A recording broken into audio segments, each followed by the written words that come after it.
سلام عزیزان، خوش آمدین به یکی از دیگر ویدیوهای آموزشی ما. خدا کنه که همتان جور و صحتمند باشین و لحظات خوب و خوش را سپری کرده باشین.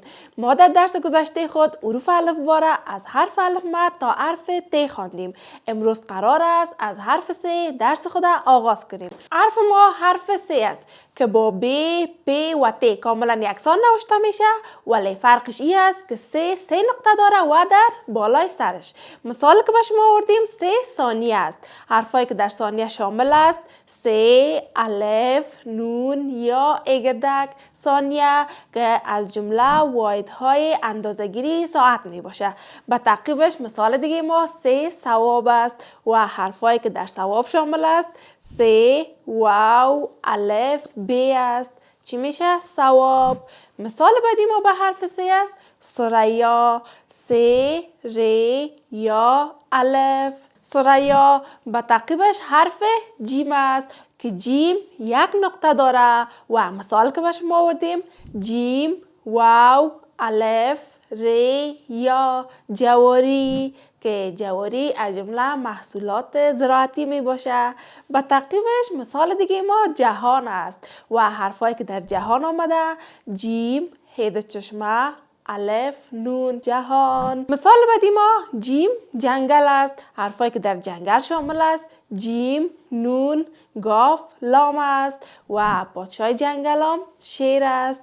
به تعقیبش بعد از حرف جیم حرف چ است که چ با جیم کاملا یکسان نوشته میشه، ولی چ که 3 نقطه داره و مثال که به شما آوردیم چ، چای. حرفهایی که در چای شامل است چ، الف یا. چای میشه. مثال بعدی ما به حرف چ چراغ است. حرفایی که در چراغ شامل است چ، ر، الف، غین. چراغ. و مثال دیگه ما چتری است. حرفایی که در چتری شامل است کدام حرف است؟ چ، ت، ر یا. چتری. و حرف چ هم در اول کلمه آمده. بعد از حرف چ حرف ه است که با جیم و چ کاملا یکسان نوشته میشه، ولی ه هیچ نقطه نداره. مثال که به شما آوردیم ه حلوا است. حرفایی که در حلوا شامل است ه، لام، واو، الف. حلوا. و مثال دیگه ما حباب است. حرفایی که در حباب شامل است ه، ب، الف، ب. حباب. و مثال بعدی ما حولی است. حرفایی که در حولی شامل است ه، واو، لام یا. حولی میشه. بعد از حرف خ است که با ه کاملا یکسان نوشته میشه، ولی فرقش این است که خ یک نقطه داره و مثال که به شما آوردیم خ خرگوش است. حرفایی که در خرگوش شامل است خ، ر، گاف، واو، شین. خرگوش. به تعقیبش خ خرما. حرفایی که در خرما شامل است خ، ر، میم، الف. خرما. و مثال بعدی ما خربوزه است. حرفایی که در خربوزه شامل است خ، ر، ب، واو، ز. اگردک. خربوزه. و بعد از حرف خ حرف دال است و مثال که به شما آوردیم دعا. حرفایی که در دعا شامل است دال، عین، الف.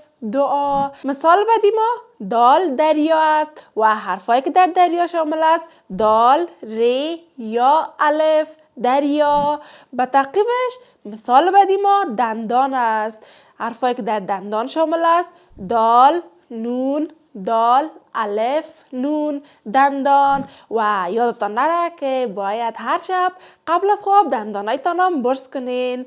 بعد از حرف دال حرف زال است که با دال کاملا یکسان نوشته میشه، ولی زال یک نقطه داره و مثال که به شما آوردیم ضربین است. حرفایی که در ضربین شامل است زال، ر، اگردک، ب یا. نون.